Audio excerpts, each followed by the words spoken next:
I don't know. We I need have to, no interest in us. Okay, we're. we need to move both the closed session and the resolution to the end. Yes. Both Yeah. of We got them. an issue Yeah. with. How you doing, Glenn? I think pretty good. I've got no. It's all been on. So that's happened. Yeah. Property like a little crowd. You need to. But. Next superintendent should be Amber. Yeah. I just thought I'd tell you that when you quit. I wasn't gonna disagree with you. I would not disagree with you. Must be the mediator. That's what my hope is. That's what my hope is. I tried to. Mark, talk to him. Isn't it amazing I mentioned that right now? You read my mind. And I remember who trained He me. was the one that sent the Just didn't have so much to do. Community service director. She handled. Yeah, that actually I played was no gonna role. say, you know, like, I was gonna say that. Doesn't need your okay to do anything technically, but You broadcasting the whole community right now. What? if You're that's the stroke, broadcasting that's the okay. entire community right now. Yes. Hi, community. Take. Don't talk like that anymore. Yeah, we are live.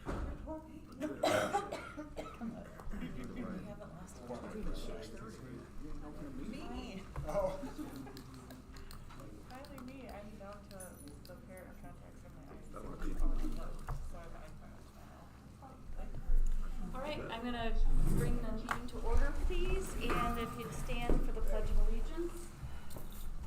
I pledge allegiance to the flag of the United States of America and to the republic for which it stands, one nation, under God, indivisible, with liberty and justice for all.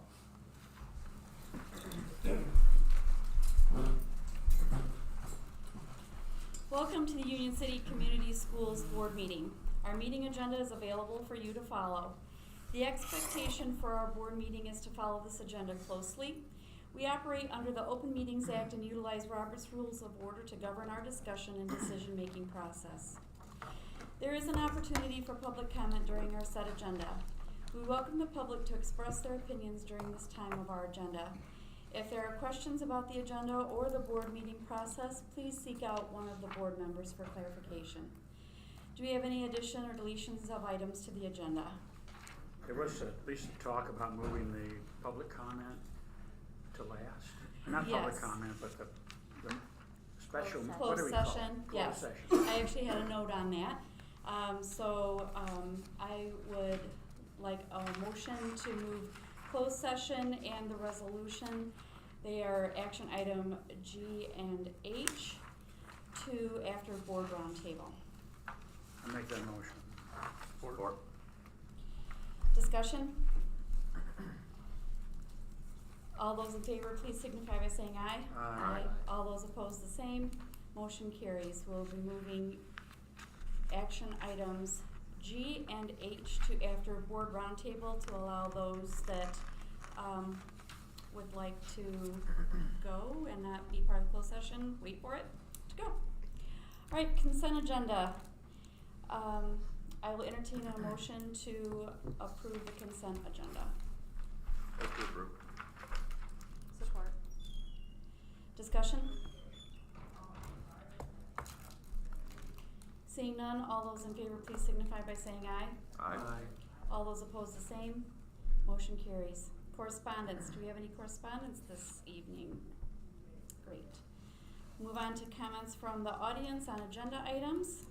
This is this is the section of the meeting in which the public may make comments or share their opinions about the agenda items. We ask you to limit your comments to no longer than 5 minutes per person to allow others the opportunity to speak.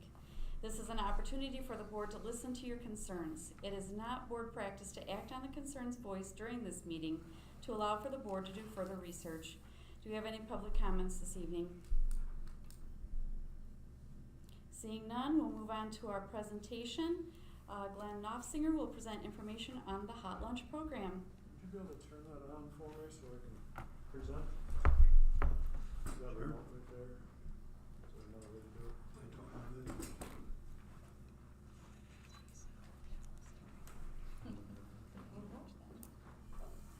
Is that recorded? Yes. Good evening, everyone. Thanks for allowing us to be here to share some of the accomplishments this year of the Hot Lunch program. And to help do that, I'd like to present Glenn Knopfsinger, who has over 20 years experience in commercial, non-commercial, and culinary instruction services. He's currently a consultant for Union City Community Schools, implementing menu and operational changes. He's also a K-12 market consultant for Michigan Farm to Institution Network to promote Michigan beans to institutions, specifically K-12 in the education food service sector. He also collaborates with the Michigan Bean Commission, and Michigan State University to utilize state level funding. He is also currently community policy systems and environmental change consultant for Kalamazoo Valley Community College, serving community needs in nutrition and physical activity. Thank you, Glenn. Thank you. I'll have to step over here just to change through, but thanks for having me tonight. My name, obviously, Glenn Knopfsinger. I've been a chef for over 25 years. I stepped into the consultant realm about 5 years ago. Came alongside your food service program to identify where we were at, where we wanted to go to. We've done quite a bit over the last year and a half. Progress is a little bit slow, but we're here to share some of that. So we stepped into this with a strategic planning process. We wanted to identify specific goals and processes that food service and the principals and community wanted to move towards. So we did that. We moved then into operations, the specific areas that we wanted to tackle and what we wanted to do. So when we came back from COVID, the procurement challenges that everybody was facing and sky-high food costs, the first thing we did was we wanted to maintain quality, and we walked back the menu cycle to a 3-week menu cycle. It does a couple things. One, every 3 weeks the kids are seeing their favorite items, so there's no menu fatigue. It's not spread out over too long of a range. Sometimes you'll see 4, 5, 8-week rotations. That all leads to just a lot of food, a lot of backlog, a lot of inventory, inefficiencies in the kitchen. Everybody nationally was moving to a 3-week cycle, and it made a lot of sense, so we did that. Leveraged all of the favorite items that the kids like, and we refreshed them a little bit. So we've taken items like pizza, and we've done more with it. We've started speed scratch cooking with a new tilt skillet. We're making our own taco meat. We're making the topping for the chili dogs. We have engagement processes with the school staff. We want to do more cooking. They're making grilled cheese on it. It's growing. It's becoming more of a thing. So we're happy to report that too. Moving forward, culinary initiatives and talking with the principals, we want to maintain quality, and they want more quantity and choices. The challenges with that we face. We've already moved that direction. We're offering more choices, but we need to continue to do that, and we'll do that in conjunction with that and in communication with the principals.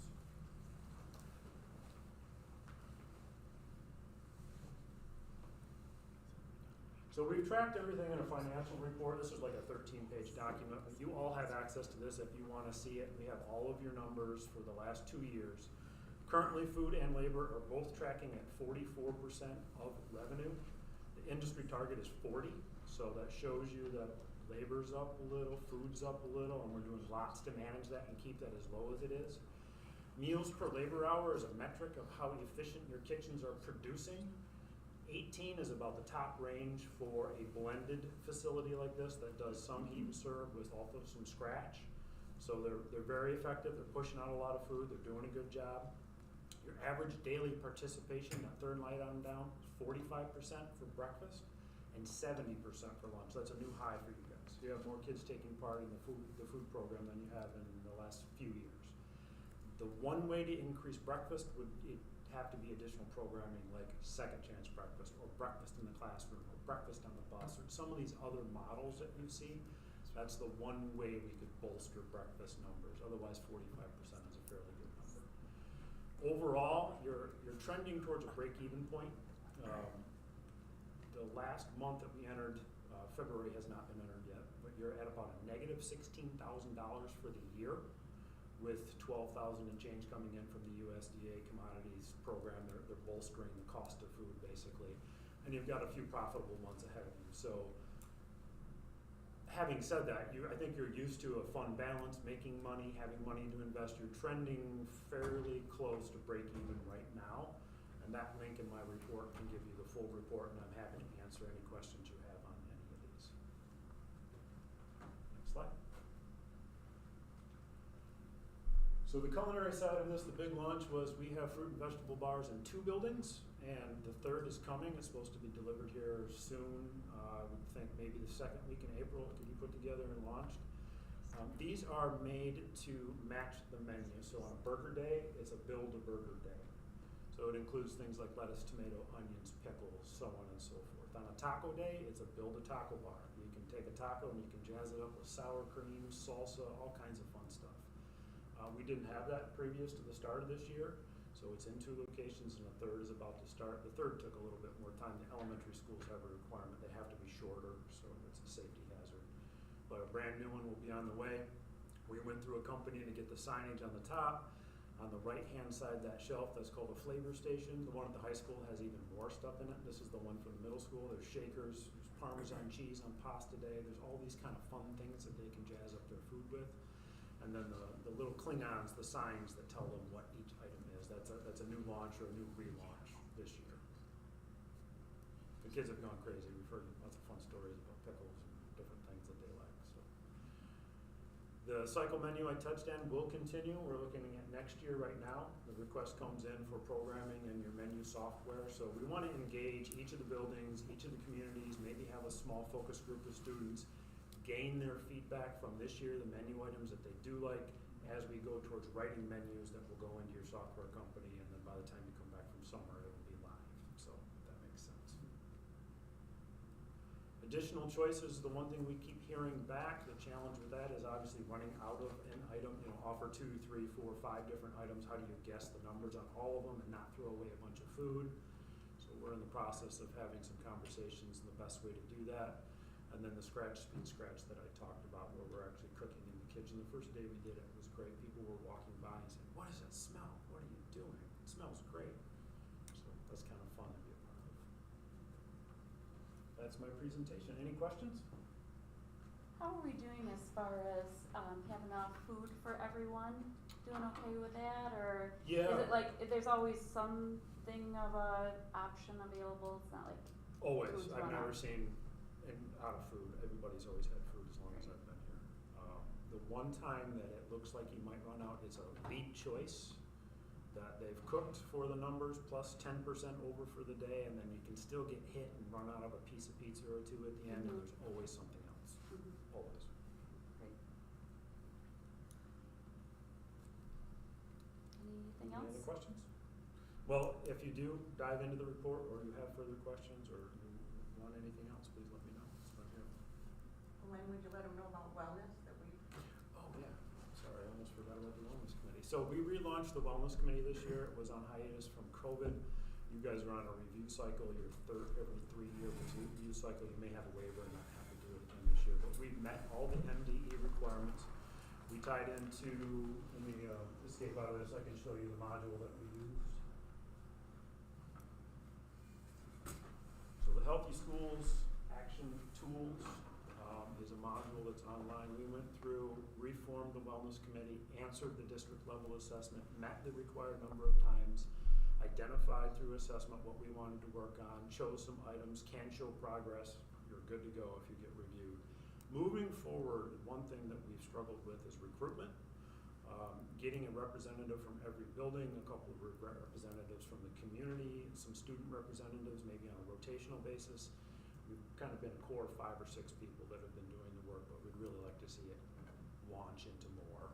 We have multiple emails that have went out. There's a publication in the newsletter. We put it out in the communiques to be able to request, but we're not getting a big response. And then going forward into next year, I'll be here to help relaunch in the fall, but you're going to want to think about somebody to lead your wellness committee for the district. Whether it's an appointee or you say volunteers or however you might want to do it. This will need to live on in the future. You need to identify some bigger goals. And you can now, the district level's done on the right-hand side, that light purple. The buildings need to do their assessments next. So they would need to identify within their buildings. And we've generated an up-to-date list that we'll post on the website of everything wellness that's happening in all of your buildings. So that's nice to see, but there's always more. You know, there's stuff we used to do in the past that came up. There's things in the future that we may want to do. Lots of programming options there for wellness community. I have a couple of questions. They may be silly questions, but do you work directly for the schools or do you work for several schools? Several. And what is your, are you tied into the state? Is that what your position is, a state position, or is it a? No, I'm an independent consultant. I work for the state, I work for universities, I work for schools. I get hired by people specifically to help them with the We've program. hired him. We have a contract. Okay, then how often do you visit the school? I'm here once a week when we're really in the thick of it, and then it spaces out a little. It becomes once a month or so when we're not. Are you satisfied with our food program? I think you have a great food program, and like everybody else, it's a continuous move forward. Let's keep moving. The challenge is engaging and getting good constructive feedback. What we tend to get is reactionary, inflammatory comments that just come out of, there's a lot of stress and it happens, and food service is a great spot to stick it. But we'd like to move past that and be more in a constructive feedback process, identify what goals they want to move towards and show progress in doing so. Do you work for any schools that are in the Big 8, or do you work for just all over the state? All over the state. And so how do we compare to other school districts our size? Very well. You have a good fund balance, you have good quality food, your production numbers are good, your costs are good, you have money to reinvest in the program. Like I said, you just want that continual move forward, identify new menu items, what's on trend. It's a process that never ends. You're never gonna get to a spot where we have the best food service and everybody's happy. Most people are happy. Thank you. Yeah. Are you aware of any major regulatory changes that are coming down the line? They've launched what their suggestions are. They include a range for each of the food categories. The biggest one that seems to be hitting everybody is the Pop-Tarts and the donuts and other items are being considered as desserts, and they might not make it into the meal pattern for next year. But SNA is at the Hill right now, lobbying is happening. The big companies that might hurt are pushing back, so it's not finalized yet. Sodium's gonna be a further reduction, sugar and fat maybe also, but sodium and the grains for breakfast are the big ones right now.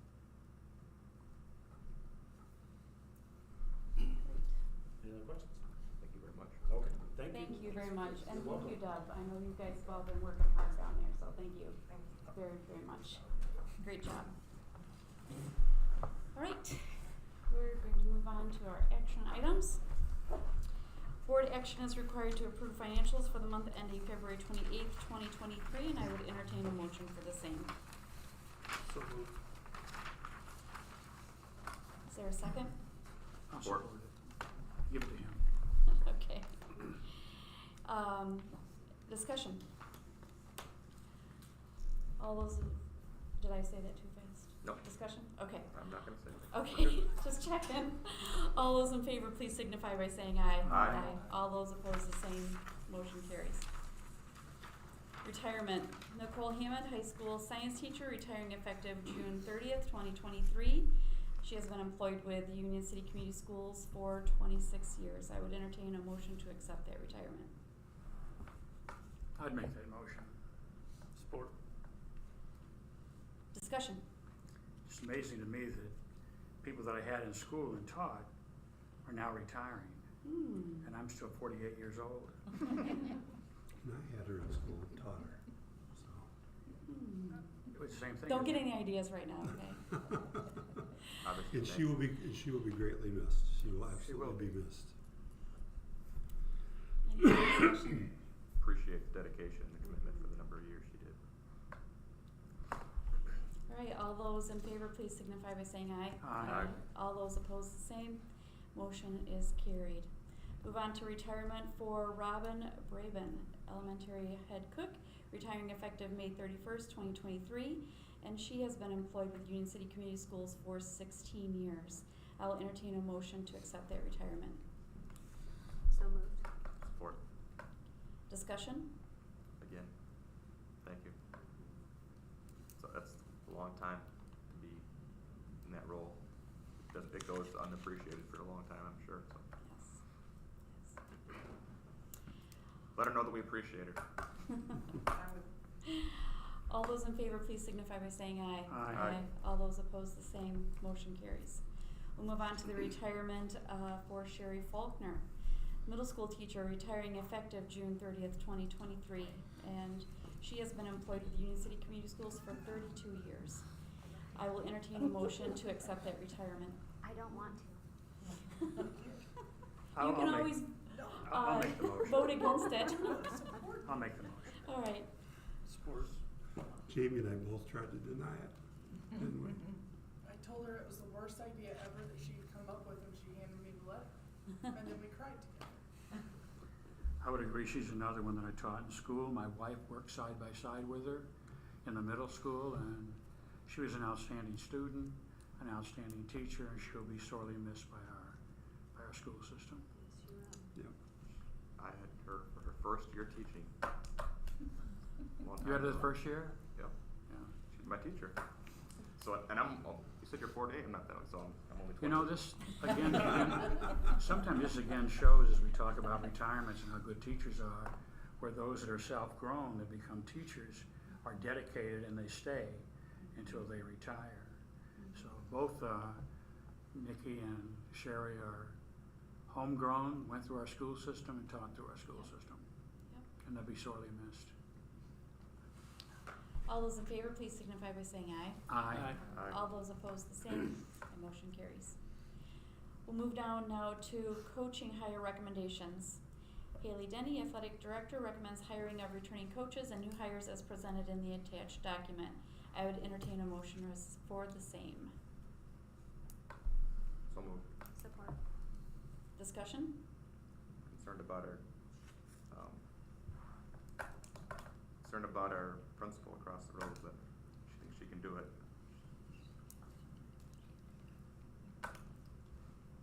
I I- bet she can. She's a very, Let me rephrase that. I'm sure she can do it it's just a lot of extra work is my concern, not that she couldn't do it. We had posted it because we had a need with a number of students and we didn't have any applicants. Or we had, we might have had one applicant or something, but then Jamie stepped up and we were thrilled. And she's assured me that she'll work even longer than she does now if she needs to. No, she'll be great. any other discussion? All those in favor, please signify by saying aye. Aye. All those opposed, the same. Motion is carried. Move on to bus driver hirings. Board action is required to approve Lorelei Fields, Sherry Gundrum, and Jenna Mefford-Hammets, I probably didn't say that right, as bus drivers. With these hires, full-time bus positions are now filled. So I would entertain a motion for the same. So moved. Support. Discussion? Hallelujah. Yeah. Right. Deb's actually been able to work in her office the last 2 weeks and doesn't know what to do with herself, kind of. You know, it's fantastic. Awesome. Very good. Any other discussion? All those in favor, please signify by saying aye. Aye. All those opposed, the same. Motion is carried. We're moving past G and H as we move that to the end of the meeting. Move down now to I, approval of expenditure of safety grant funds.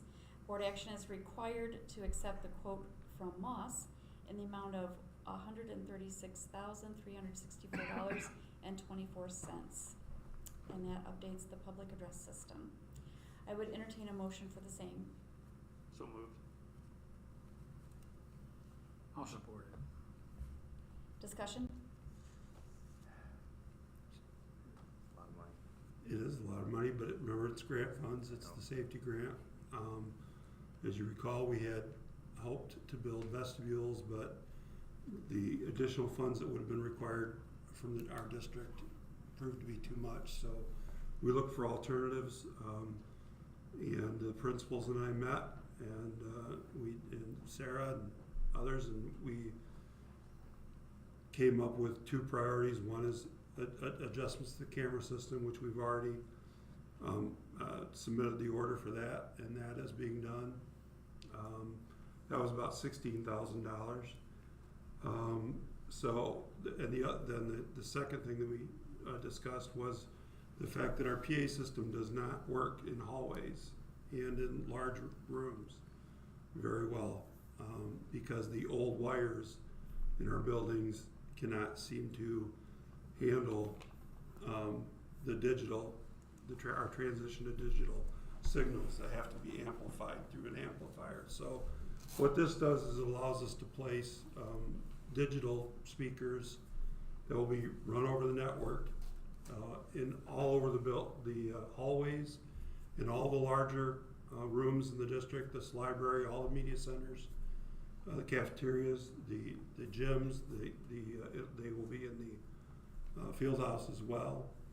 But in addition to just being a speaker, they are a display that has a clock. It can also display messages such as, exit quickly, visual cues for people that have trouble with hearing.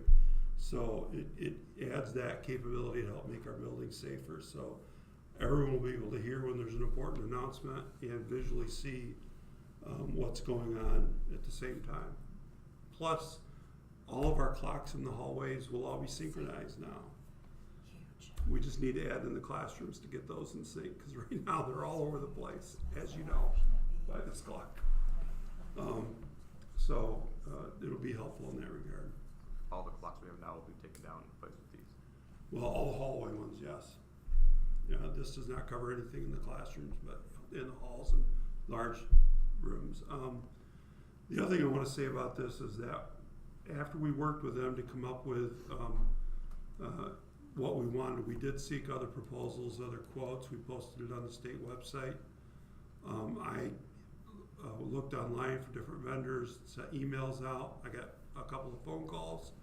However, we could not generate another proposal. No one else was willing to submit a proposal.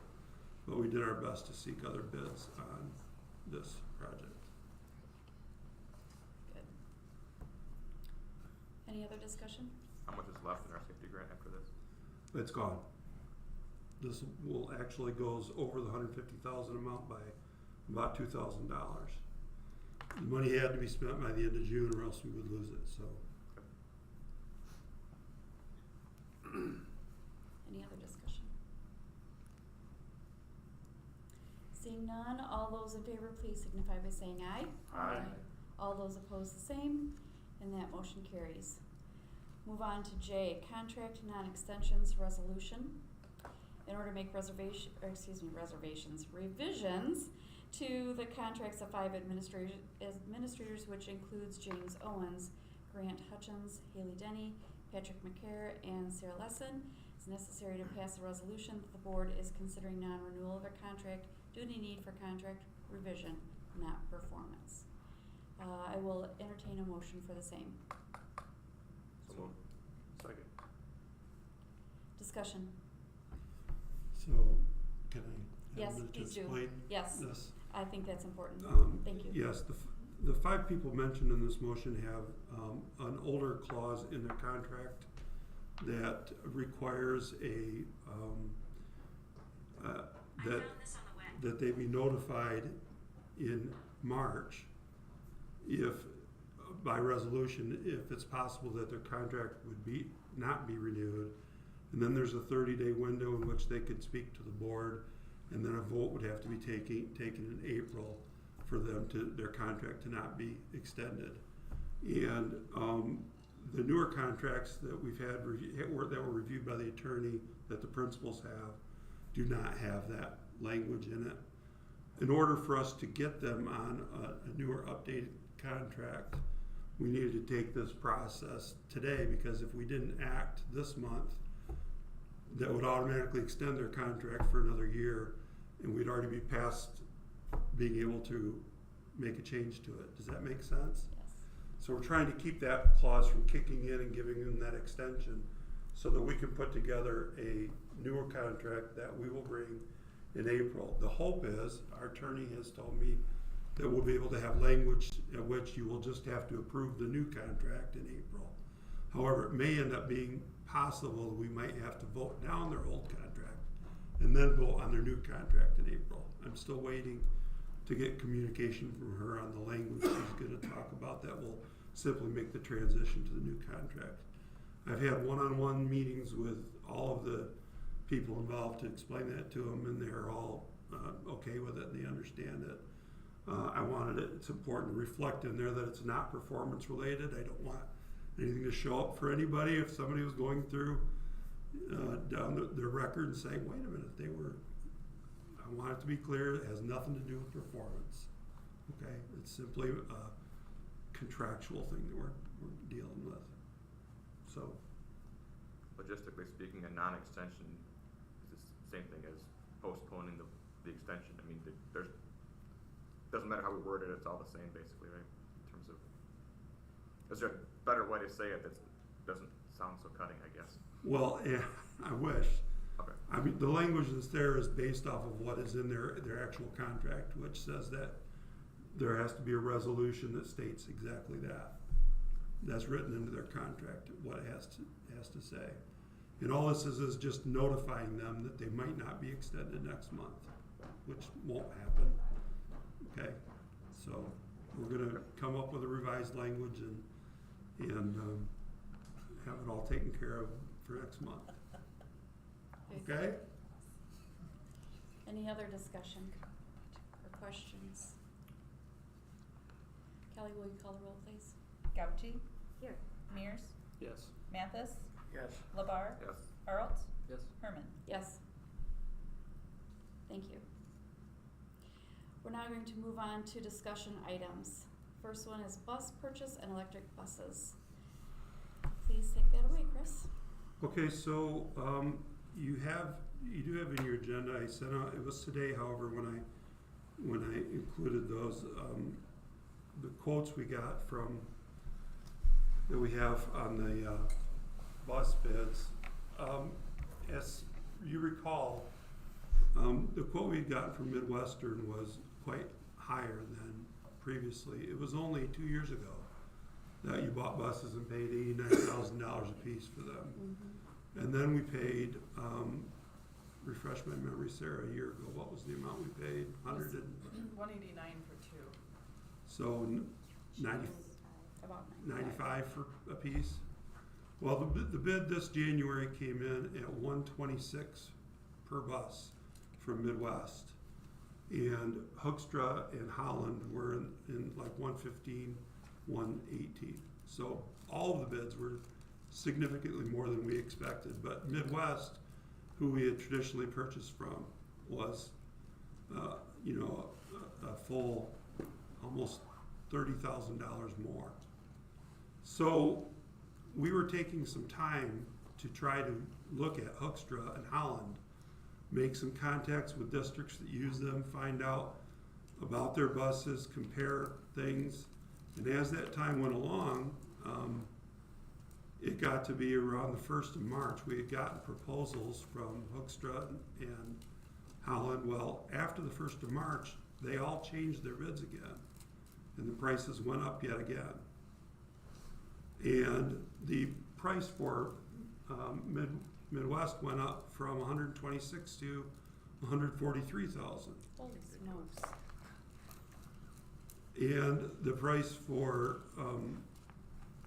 Hookstra, now the Hookstra said they would hold their price from February for us through tonight's meeting, and that is $115,189.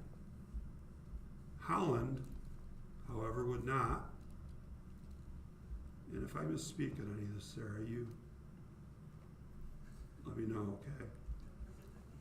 Holland's price also went up, and it went to, trying to find it here. I was gonna bring paper copies with me. What was it? It's like 121. 121. Holland's. At 119.8, or no, 121, you're right, 121.9. Okay, so you're looking at 121.9 for Holland. Hookstra is about 115. In Midwest is 145. When we saw that, it brought to mind again something that I had already been thinking about, and I've talked about maybe with some of you about electric buses, because Homer has involved in a grant in which they received free electric school buses. And Sarah, who was not very positively thinking about electric started to think they might not be so bad when, when those prices came along. But we have both reached out to Homer. I've talked to their superintendent. She's communicated with their business manager about the process they went through. It's a federal grant that provides the funds. They have $5 billion that they're using to provide free school buses to school districts. Homer is receiving this August 7 brand new electric school buses, free. The buses themselves travel, they have two different models they're getting, 100 miles or 120 miles per charge. And apparently, according to, they did a visit to a district up north, which was Gaylord. Sarah's my memory. Gaylord. And when they went to Gaylord, they talked to their mechanic who had several years, like 30 years of experience as a mechanic, and he said the electric buses are far and away the best buses he's worked on, and he would highly recommend them. So we've, like I said, we've had some conversations, and I guess at this point my recommendation is, Sarah's as well, is because we talked about it again today, is not to go ahead forward with the purchase of a bus as we had planned for next year, but instead to investigate the electric school bus option further. Maybe make a visit to Gaylord or maybe somewhere closer. Homer won't have their buses until August. They said, well, when they do, we'd be welcome to come ride on them with them and take a try and all of that. But the grant program came out last summer in May, and the grants applications were finalized, I believe, in August, and they were awarded 1st of October. So I'm anticipating that the window for this year will once again begin in May, but we don't know that for sure. But we thought we would take at least a little bit of time between now and then to do some investigation and look at whether we think that's a good approach for us. If it did work out that we could get buses, 7 buses would be a pretty good number for us actually. We have 7 local routes that run every day, and for those local routes they would work and cover, I checked with Deb on all the distances. The longest run of any single bus we have in a day would be our bus that goes to Voed, half the day, and the other half runs a local route, and that's about 80 miles. The other buses, the longest runs are typically between 50 to 70 miles in a day. So all of those battery distances would adequately cover our local routes. And we do have diesel buses we could use for our longer athletic trips that are relatively new. So I guess we think it's something worth actually looking into, but I wanted to see what the board's thoughts were. I think it's worth looking into. I have a question first. Did they give a reason as to the increased cost? Was it labor? Was it materials? Did they say? Or they're just holding us over a barrel. That's Sarah, how I feel like you it's like we're spoke just with getting them. screwed. Did any of them provide any reasons, or? I mean, Midwest has said that they've updated their buses, that they have like the GPS systems, and they have different things that are supposed to, like there's more room in the driver's seat and things like that. They have also kind of changed the body shape of it, so there's like more visibility for the driver. I flat out asked Hoekstra, why do you think Midwest is so much more than you guys? I mean, who knows? I just was curious what he would have to say. And he said that International is who really makes those buses, and across the board, everything International has just skyrocketed. Like, I think they also make tractors. He said that their prices have just gone through the roof. And he said he can't speak for them specifically, but he thinks that's why. And Hoekstra was able to keep theirs down a little bit because he said when they saw how things were going with COVID, they purchased as much as they possibly could so that they could help keep the price down for a little bit longer. So that was the information I received from Hoekstra. Now their prices have increased, but not at the same rate as like And Midwest the other has. thing I think we've learned in this process is that the Hoekstra and Holland buses have some features that they've added all along the way that Midwest had not. For instance, I'll just give you an example. All of the, both Hoekstra and Holland buses have an electric door. You push the button and the door's open. Midwest has still been the old manual all this time, even with their pricing. Now Midwest has eliminated the manual. They have an electric door, but that's part of their new bus that has the price so high. So to some extent, I think Hoekstra and Holland had implemented some of those new features. I was just asking, just try to determine if there's a reason why they're going up and to make them back down or not, or just if pushing it down the road is a good idea or not for a bus. It's just the reason behind my question. If the board voted tonight, and if the board decided tonight you want to go ahead and buy a Hoekstra bus at the 115, they would honor that price. But after this meeting, then it will be the 120, 121, 122 range. They would be will in the line with price. like Holland with the, Yes. Holland was Yes. 121. Their price on March, their quote is from February, and their March 1 price does go up to the 120 to 121 area. So after tonight's meeting, we would have to purchase at that 122 price. I personally think that we're starting to go electric anyway, and if we can get 7 buses for nothing, I don't see any reason not to at least explore it. And we can come back and say that we don't like because we visited other schools or having trouble with it, but I think we'd be foolish to go ahead and spend $115,000 or $117,000 tonight with the future being electric, and the fact that we have the time to investigate it, that would cost us maybe $4,000 more if we don't decide to do it. It's a worthy gamble. Well, a couple of things, and I agree with you on that, Dave. A couple of things about that. Even though the buses are free, supposedly, I highly doubt that it's free. I'm sure Homer is spending some money. There's going to have to be some infrastructure changes. Charging stations, I believe there are grants for those. I'm not sure what the total cost is. I'm sure there's some cost involved. But I did think about, well, should we just go ahead and purchase one now and then we'll have that one at this price? But the reality is that we've planned to purchase 4 more buses to have a total of 8. Is what we had said we needed to cover us for the next 8 years. So we were going to purchase 1 a year. So even if we move forward and bought 1 right now, we would still end up paying whatever next January's price is going to be for the next 3. So we're not going to save on those, wherever those end up. Whatever kind of bus those end up being, whether they're Holland or Hoekstra or whatever.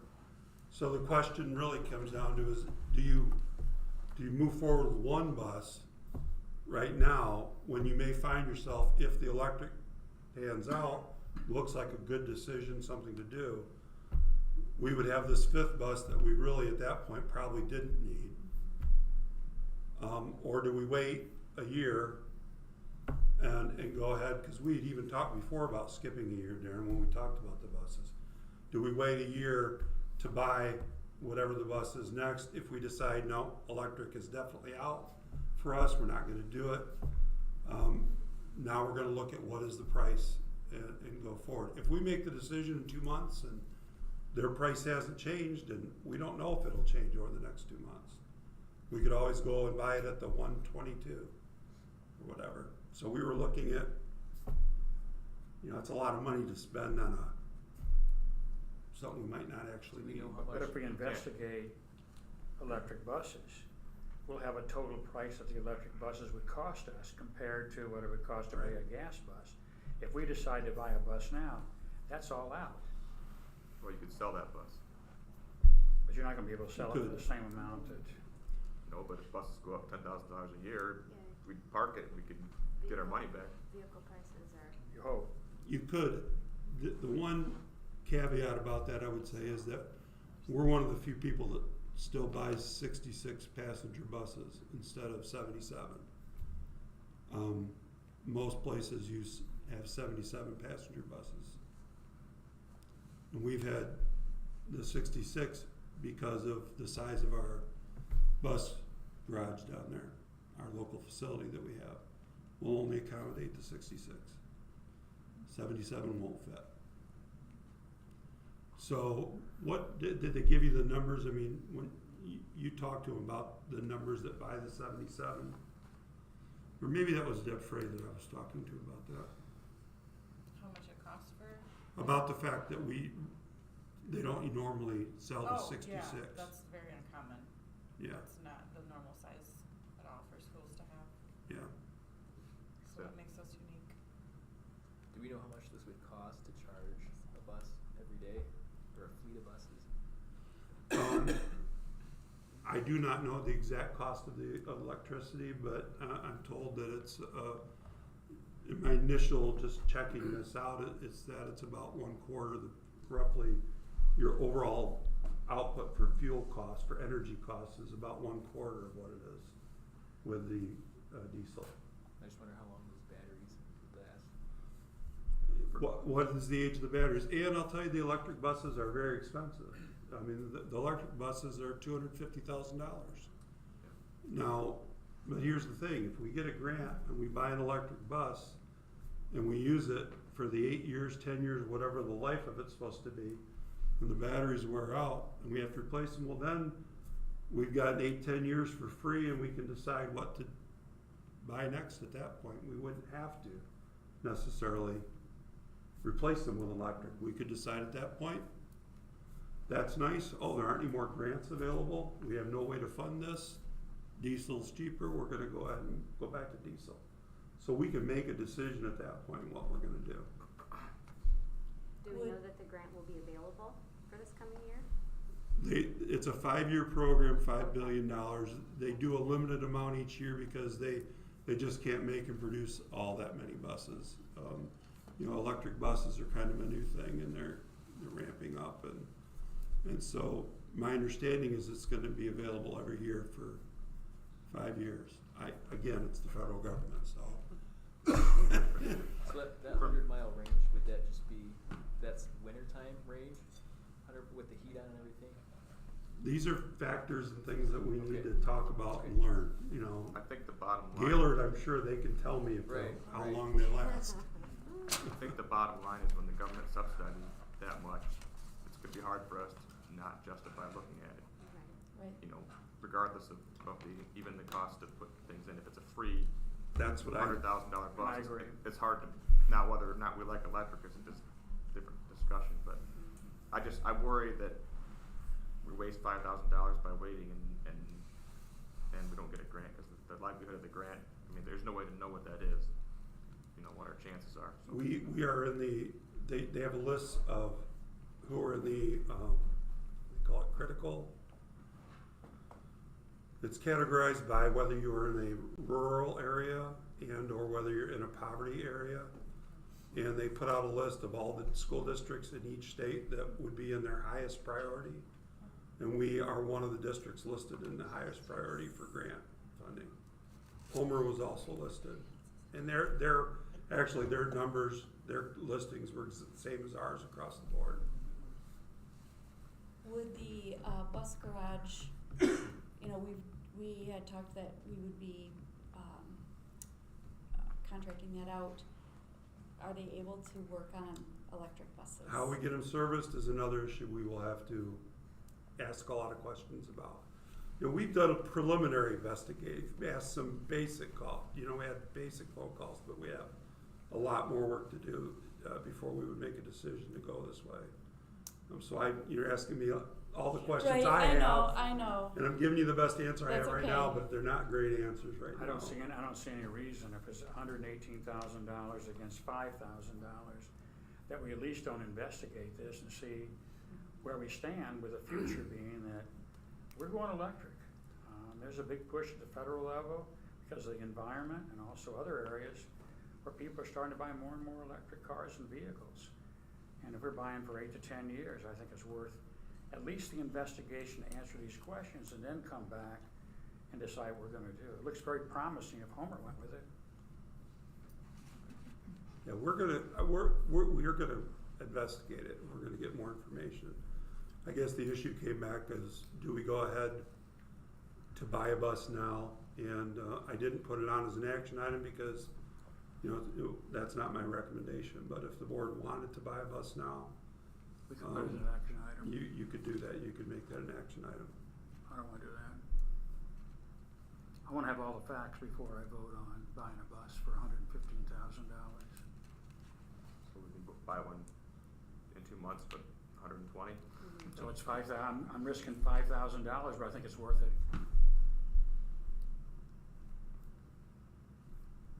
But we could still purchase the bus now and then still do the electric buses.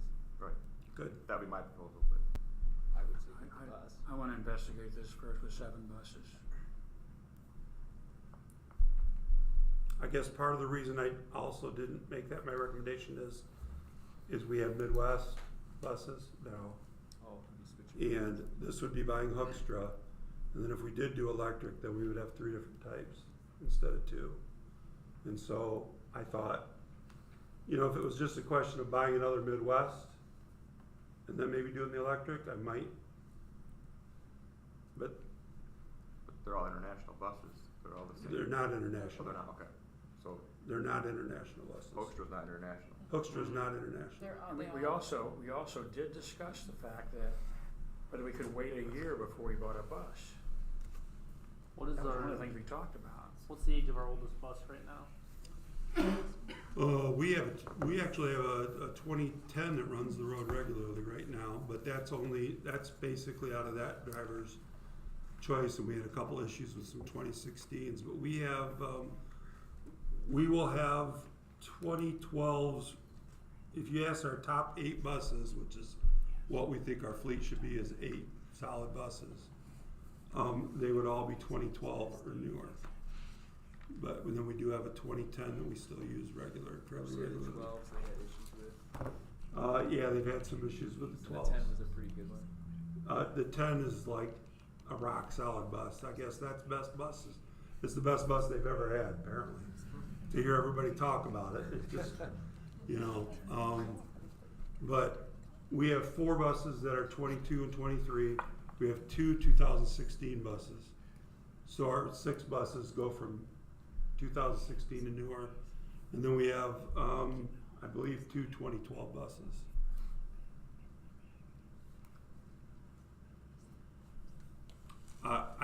This was a tough call for me too. If I wish I knew more about the difference between the buses and whether they're fixable or not, because we did lose our mechanic, so we want to be cognizant of not letting buses get too far down the hill. But I don't know. I mean, air brakes are air brakes and an engine's an engine, but manufacturers, I guess. they have all of those buses now that were red tag fixed and things are running well.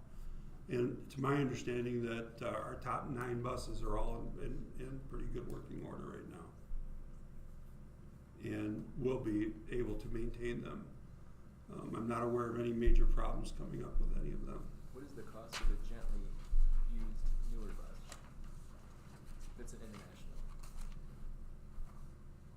I don't know if you could find a gently used newer bus because when the people that buy them are schools and they're going to use them until they. I didn't know if Homer had, if they're getting rid of 7 buses, I don't know. because Not until August. We could I'm ask just them seeing a lot of- what their fleet was like before they replaced them. I'm just seeing a lot of technology that's gonna change here in the next 10 years, and I don't believe it's gonna be electric. I think it'll be hydrogen. So we're gonna see a lot of stuff that's different. So I'd hate to go on the bandwagon and get all electric when it's, even though it is free. If I had to sit here and say we're gonna buy it and pay it out of our pocket, I would not be recommending electric at all. But that's when it's subsidized, then But when they're giving Yeah. it to you for nothing, that's the Right. hard part. essentially, it's hard to turn an eye to that without at least looking at it. Because when you figure the cost too, you're gonna have to figure the savings we're gonna have on gasoline, with gasoline going up also. So there's electric's gonna mean that we're not gonna have anywhere near the transportation costs as an electric, and gas that we had before. So it's gonna be a whole factor of things It about should the lower actual our fuel, cost. it should lower our energy I'm gonna say energy because it's not a fuel, but it should lower our energy costs, yes. Again, my concern is we're basing this on the assumption we're gonna get a grant or not. Right. So if we don't get a grant, we gotta buy a bus and we're gonna spend more for it. But you said we can't resell it, so that affects my opinion a little bit. Yes, but like I said, we're gonna have to buy 4 more buses. If we don't do the electric, if we don't get a grant, we're gonna have to buy 4 more buses, and 3 of them At 130,000. are gonna be whatever they Probably more charge than us. that. Who knows what it'll be a year from now? So 3 of them are gonna be over whatever those prices are each of the next 3 years after this. All I'm suggesting is we move one of them out that way. And extend a year. Like remember that was your original plan, was skip 1 year. Talk me out of it. I know, now I'm trying to talk you back into it. That was your idea, skip 1 year and then buy 4 in a row, so. But it is a, I just think we have to have all the facts before we decide to vote over, we're not voting for 1 year, we're voting over a longer period of time, whether we go gas or electric, because the grants may not be there if we decide to go ahead, so we're paying $133,000 a year down the road. I'd at least like to have all the facts before I go ahead and vote one way or the other. And Chris has said that he's not even sure until he investigates everything. Who will do the investigation? What did Homer have, 66 or 77 past year? You know? I do not know. My guess is probably 77. I mean, the only reason we have the smaller buses is because of that building. And if we had bigger buses, it would be nice because we could actually use less buses. Yeah, except that Longer rides. we are a wide geographic district, and when we run up to 65 passengers currently, our route is, which I was gonna mention when you voted on the drivers, our longest route, which had about 65 kids on it, left the elementary at, what time did they leave the elementary, 2:40? Today? 2:40, and he doesn't pull back into the bus garage till 4:40. Picks up the high school at 3 o'clock, so for an hour and 40 minutes, it takes him to go from the high school around. By adding that bus driver, we added a route back in. So our biggest route now has like roughly 53, 54 kids, and they get back at 4:15. So it's still over an hour they're on the bus. So yeah, you could go with a 77 passenger bus and say, well, that would help us because we now only have to have 5 routes, but you're gonna have little kids on the bus for almost 2 hours each time. And so it really, the 77 passenger doesn't help us. If we were a district that was more compressed, more, urban. And I wasn't really asking that. Yeah, I understand. To add, what I was asking that for is, because of us having a 66 passenger bus, does it cost us $20,000 more than it would for a 77 passenger? Because of it being odd. I'm not sure. I could look into that. We budgeted for a bus. The 77 passenger buses are more expensive. We Yeah. budgeted for a bus this year, yes. We budget, we're talking about purchasing next year. We have not done next year's budget yet. We budgeted to pay for 2 buses this year, which we have done. We're making the decision to buy or not buy a bus is going to be in next year's budget. Comes out of next year's fiscal budget, yes. We're making decisions that would affect the budget that hasn't been created yet. Yes, because the bus would not be delivered until next December, November, December. Yeah, it keeps, the longer. They keep moving it back. Especially If then. we had ordered it in February, it would have been November. So probably by the end of the year we'd get it. Did we just get some grant money that a couple school board meetings ago they said you didn't know about? Was that for transportation? Oh, yeah, Okay. That was money that came from the ISD. yeah. That they just once in a while send us some money, It's so kind. I don't notify you. right? But that was for special ed. Wasn't No. that for special ed No. transportation? Okay, I was thinking it was. and a check for transportation money. Okay. Let's vote while Dave's gone. That was a joke. Let's move on. Well, that's a discussion item, so unless you wanna add something to the agenda, Not tonight. okay. Not for me, unless Paul wants to do it. I can explain my reasoning, but it doesn't help a whole bunch. I'm not gonna make a motion right now, I guess. My personal thought is, I think I'm kind of with Dave on this and the fact that we need more information, and I'm willing to pay a little more if I need to get that extra information. I just don't think I can spend $120,000 on a bus when I might be able to get one for free. Well, that's the different brand, and that makes a big difference too. I think. That's kind of what pushed me over, Right. thinking about Yeah. having three brands. Yep. For the drivers, having three different kinds of buses. Yeah. It'll be enough to have the diesel and the electric if we did that, but Right. if we ended up with three different ones. If we do shift, and obviously unless Midwest does something different, we're gonna have to make a shift if we stick with diesel. Cause the price, they're still gonna have to then know those two. But one way or another, I'd like to keep it to just two, if we can. But looking at the long term, if we get 7 buses, we're looking at saving about $500,000. Kind of. If they work out, you're not looking at counting $500,000 infrastructure instead of and 5 all or the- 10,000, because you're buying buses for quite a few years. Have to build a bigger bus garage, that's gonna be long enough. We'll have a windmill out there to power the buses. You got $500,000 to But do if the it. price of these buses up 140-some thousand from Midwest, I just don't know how they're gonna. Okay. Who makes the I don't know how they're gonna Isn't we gonna make a motion? sell them at that Nope. amount. No, it's a What do we discussion need to item. move What's that? for? What do we need to make a motion No, for? if You you know- want No, to make if a you motion wanted to buy a to bus. move it as an Okay. action item. Gotcha, I wanna move to letter B. Okay, So no one's making a motion. Okay, we're moving on. okay, Thank you for all your work, I know it's not fun, but Yes. these are difficult things. they are. Speaking of difficult things to discuss. This is a difficult explanation.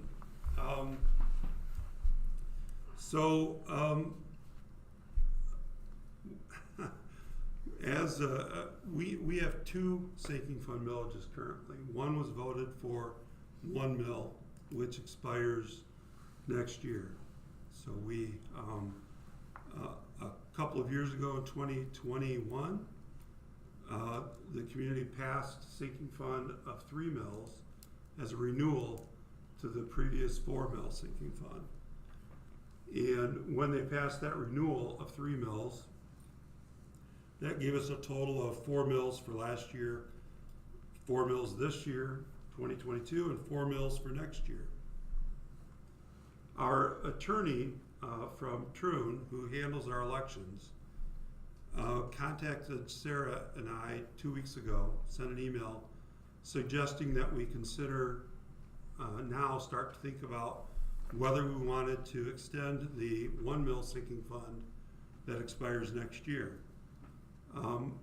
Sarah and I both had the same response, which is that we've talked several times about the fact that the law now allows only 3 mills in sinking fund. And we both emailed him back separately and said, are you sure that we could do this? Because our understanding is by law, we can only do a total of 3 mills. And since we've already got a 3 mills that was passed, we didn't believe we could renew the 1 mill sinking fund. And he responded that he thought we could, but he was gonna look into it and investigate it further and talk to his colleagues. And so he was going to contact me on Monday. This all took place Sunday afternoon into evening. So he was gonna contact me on Monday. I didn't hear from him. I reached out to him on Tuesday, asked what he had learned talking to his colleagues, and he replied and set up a conference call for that afternoon, which Sarah and I were on with him, in which he explained that we were correct in that we could not extend that 1 mill sinking fund, that you are limited to 3 mills in sinking fund. And it is 3 mills total in sinking fund. And because of that, he had advised 2 years ago, when the board sought 3 mills, that you could do that. And it was his advice, it was he that put it together. And he had been incorrect in his advice back then. That in fact, he had advised the board to seek a renewal of 3 mills when they could actually only have a total of 3 mills. It was his belief that it was 3 mills per sinking fund, and that's why he had given that advice. But in fact, it's actually 3 mills total, which is what Sarah and I had pointed out to him. And I was afraid he was going to respond that way. So in essence, the school district levied 4 mills last year. And I'm speaking in general terms, it was 4 mills, but reduced by Headley, it's 3.9 something. So I'm just gonna speak in whole mill terms. But we levied 4 mills last year. But we actually, because that vote took place after 2017, we actually by law can only levy a maximum of 3 mills. And so he has provided us with the paperwork we need to correct this. At the time, I asked him what we needed to do to make this correction. Did we have to go back and refund taxpayers 1 mill from last year? And he said that is not the remedy that the law provides. When a government facility, or at least when a school district levies too much millage, the remedy is that you decrease the amount you levy the following year. So because we levied 4 mills last year, for this year we're going to have to reduce that and levy 2 mills this year. Now again, these are rough numbers. It's actually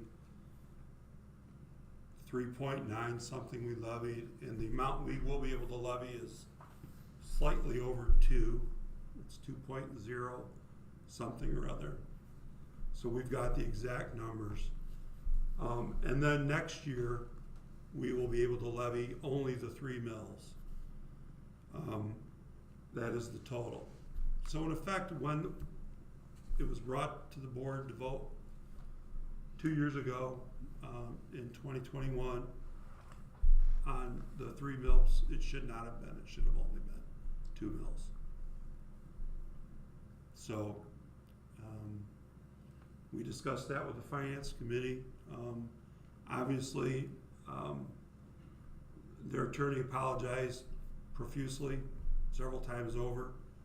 Doesn't change the fact that we're facing, having to share this news with all of you in the community that we levied too much last year. Obviously, Rana, who was the superintendent then, did so under the advice of what the attorney said we could legally do. And she was following that advice, same as someone would. But now we have to correct it. And what it will mean for us is that instead of getting 4 mills each year for 3 years, we will be getting 3 mills each year for 3 years. So it's a reduction of a total of 3 mills of taxes, or $585,000, that we will not be able to collect over these 3 years. So that does impact our plans that we had for sinking fund expenditures going forward. It will require us to make some adjustments in our how we fund the bleacher project. We will have to probably borrow a little bit more money than we had intended, which will be paid back out of sinking fund when the funds come in. So we'll make those adjustments. We're still working with, what's the name of the company again? Baker Tilly. Baker Tilly. I had the Baker part, I forgot the Tilly part. We're still working with Baker Tilly to come up with what we need in terms of what bonds we need to sell in order to cover the total cost when it's due of the projects we've already agreed to. but we'll have that amount. We'll have to do it in a way so that we do have the cash flow. It might just require an adjustment in terms of when the payments are due. You know, so we may not need to borrow more than we had planned, or it might only be a little more than we had planned if we could shift the payment to being due after July 1 next year, as opposed to the first payment was going to be due in May under the first plan that we had. So we may have to shift that into July so it'd be in the next fiscal year. So if any of you have any questions about that, I'd be happy to answer that. I will say also one thing the Finance Committee, when we discussed this before the meeting, asked about is how do we notify the public of this, and I'm not sure the best way to get that. Obviously, we're doing it through the meeting. At the same time, I'm informing all of the board, but we will need some way to release that to let people know. It's short term. It means their taxes in December for their school sinking fund tax will be half what it was last December for this year. So they're going to get a little. They're not going to have to spend as much come next Christmas time in their tax bill. Are there any of these projects that we could hold off on? There are some we could possibly shift. I don't know that any of them will make enough of a difference in terms of how much we're borrowing. Big one's already started, we can stop. Yeah, the Right. big ones are already in place. The only other things we had for next year's, beside of our regular sinking fund things that we do during the year, are the, you know, we want to do our asphalt coating every year. We had on there the high school gym floor needs to be sanded, and it's in bad need, and I say only, but so 19,000. So in the grand scheme of things, it's not a lot of money. What's the stage loading platform?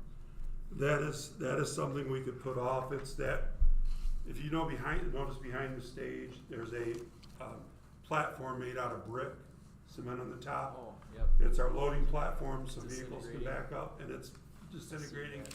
falling down, it looks terrible. So I want to shore that up, you know, replace it essentially with something that looks and is functional.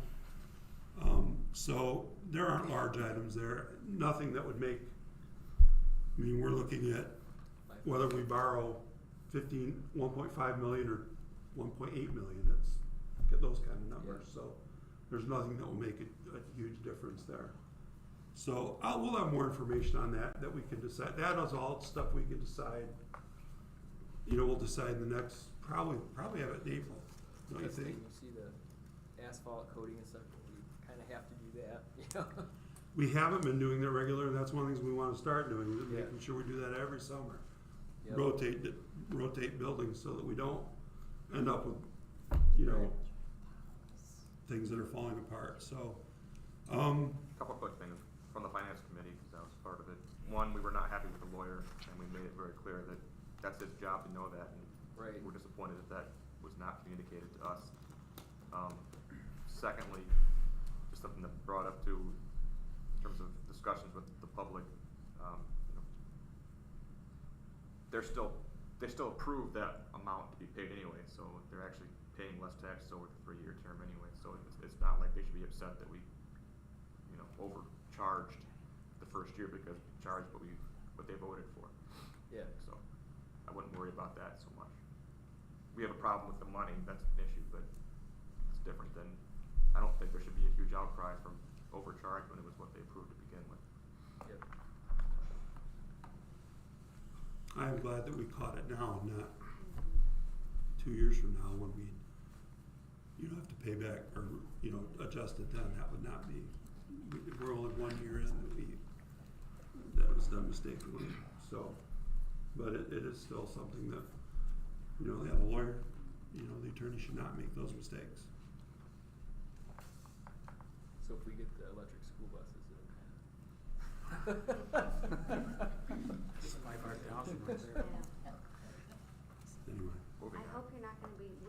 gonna be charged for the correspondence and all of this from the lawyer. I will make sure that we are Yeah. not charged for anything related to correcting this. Good. Are we Matter of fact, satisfied? we talked about going back and getting back our fees that we paid them to do the first election. Very good. Yeah, We definitely. talked Since they about what failed. can you do Yeah. for us?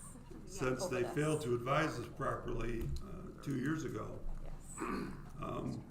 You know, when it comes to doing those kind of things, we depend on our lawyers That's what to you do have them for. correctly. That's why you have lawyers, to make sure that those things are done legally and according to what should be done. And when they mess up, And you guys had voiced your concern though, right? What? Before he said that you could do that, you had voiced concern? I wasn't superintendent when that Okay, was done. that was Ron then. Yeah, that was, so I don't know how that That is conversation his job to went. know that Yes. information. Right. That's what we pay But him he for, should have so. known it even then. Right. You know, Thing. To expect him to know the No, I law, was just saying, if he did say, can you really do that? And he says, oh yeah, when you'd already said the second yeah, I mean, this question. time, Sarah and I have been talking, well, since I got this job, I believed we could only have 3 mills. That's what the law said. And Sarah and I had been talking, and that was our understanding right along.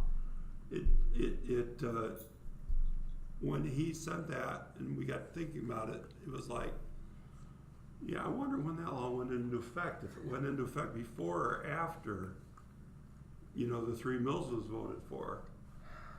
And it went into effect before the 3 mills, obviously, so. Moving It's already Okay. done. Let's plow back around, let's keep going. It is done, and we're It's over. correcting it in the way that we can. We don't have any choice, so it's done. No. And I'm with Chris. I wasn't here. All right. Middle Okay. school exterior, let's move on to that, if you can give us information regarding that. Yes, I'm letting you know that the middle school exterior has some serious issues with the stucco falling off in a number of areas. And Spencer sought out and received a proposal from one company to correct that. The amount is significant enough that we will need to seek bids for it. So unless the board objects, I'm letting you know we're going to seek bids. But we are looking at approximately roughly $100,000 to correct the stucco, to fix all the stucco, and then whatever it will cost to paint it. This company did quote painting the facility, but I will not share with you what the amount was they It's like buying a quoted school for bus. painting it. Stupid money. It's So we should build a new school. it was an outrageous I amount saw of the money to amount paint and I it. thought it's ridiculous. Well, it was $200,000 to paint the whole building. We're just gonna paint it. That's when you have a painting party Exactly. and have, I will volunteer you my know, time Yes, for that. we're gonna paint it, we'll just paint it. I you thought I guys could show just up have and we'll pay you with Jamie. pizza or Pieces are something. sort of practice. It's fine. Yeah. It'll be painted. Yes. So, You get a referral, you get a paintbrush. but You need some community service hours, you get Given that the- brush. Yep. given the amount that was specified for the repairs, we will be seeking some bids on doing the repairs. And we will see what bids are on painting it. But that is an expenditure that we will have to undertake unless we want that building to deteriorate further. The community service thing is actually a good idea if they're still doing that for government class. Yeah, we would do it. Teach government. Spencer told me, now I can't verify these figures, but this is Spencer's recollection, was that in 2007, which is when the building was painted gray, it was the original white paint lasted from 1972 or 1975 until 2007. Holy cow. And when the building was painted gray in 2007, it cost $18,000. And now they want to. And this quote was $200,000. Just a That just means I think that they don't want to do So, it. so Right. But We're gonna seek bids. We're not gonna pay that right now, so. So we will be seeking bids on it, and I wanted you to be aware of that that is $1,000. an expense that is going to be coming. All right, We'll thank do you it. for that. We'll do it Let the record show that the paint company is named, what's the name of the bus company again? Oh, my joke's not funny, I forgot the name of the bus company. International? No. Midwest? Midwest gave us the quote to paint the building. Sorry, my It was joke. still funny. It's okay. All right, let's move on to information regarding the bus driver lounge and office. Okay, so, just to inform the entire board, we've taken steps to, solve our bus driver lounge office problem, that trailer that's falling apart.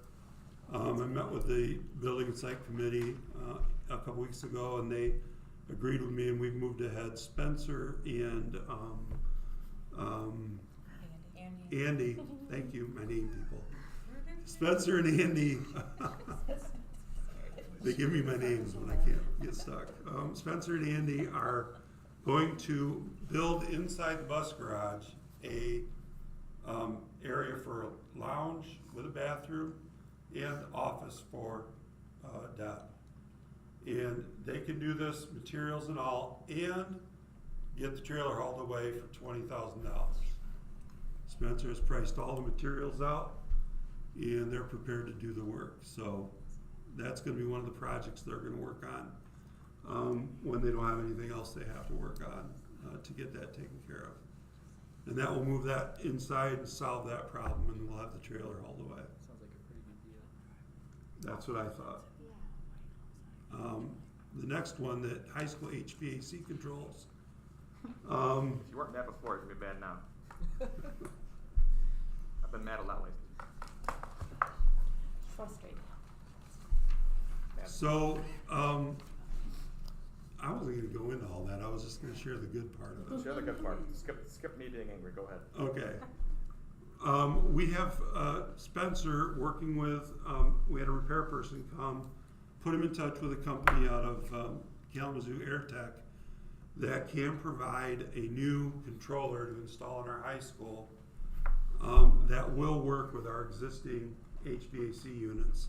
So we will be able to gain access to them and control them and set temperatures, etc. It's not a current, as I understand it, it's not what is considered the current controls, because it's not a digital controls. It works through the old wiring, uses the old protocols, just like our old controller did that no longer works. But it will do the job for us right now in the high school. So we will, because currently we don't have access to and can't control these, and we will be able to regain that, and that is about $24,000. And we've already submitted the purchase order for that, and it's in the process of getting scheduled and getting taken care of. So we will have control of those once again. Great. All right. Thank you, Chris, for all those updates. We'll move on to our second public comment section of the meeting. This is the section of the meeting in which the public may make comments or share their opinions about Union City Community Schools. We ask you to limit your comments to no longer than 5 minutes per person to allow others the opportunity to speak. This is an opportunity for the board to listen to your concerns. It is not board practice to act upon concerns voiced during this meeting to allow for the board to do further research. Do we have any public comments at this time?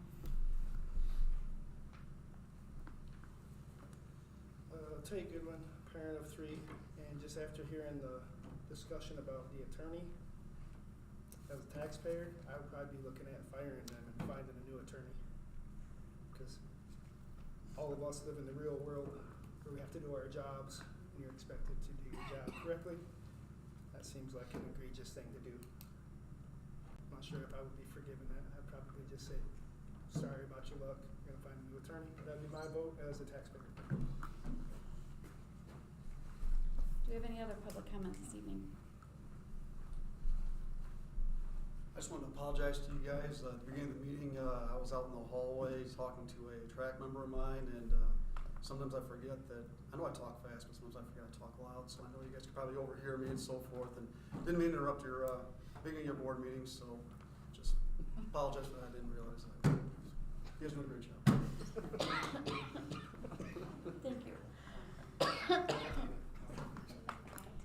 Any other public comment? All right, let's move on to board roundtable. Does anyone have anything that they want to share for board roundtable? Real quick, quick, I want to thank the elementary school for their hospitality. Kat Case, Nicole Manier, and Hillary Hyde did a great job, and I appreciated the time there. Thank you for coming.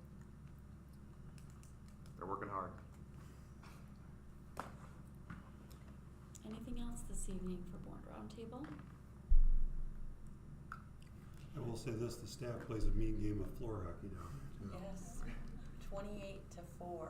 They Heard give, about that. they give, give no Heard quarter. about that. Mhm. No quarter is given to those fourth graders. Wait, No. 28-4, the staff won? No, absolutely Oh, not. yeah. Okay. They run it up. 28-4. You play like Adam Sandler then, huh? Never said they got 4. Was that on the video cameras that we installed? We watched the game? I don't think so. Oh, You can play. I'm not staff. I'll ref. They had retired, Ann Swain came back and played, that was nice to see, she came back and played. And told me how wonderful her retirement was, so, but it was nice to see her back. She missed it, wanted to be part of that action. Anything else for board roundtable? All right, at this time, we will be going into closed session. We're gonna take a quick break before that happens. We need to take the vote right now or when we come back from break for closed session. When we come back. I think when we come back. Let's take a quick 10 minutes so that you can stretch and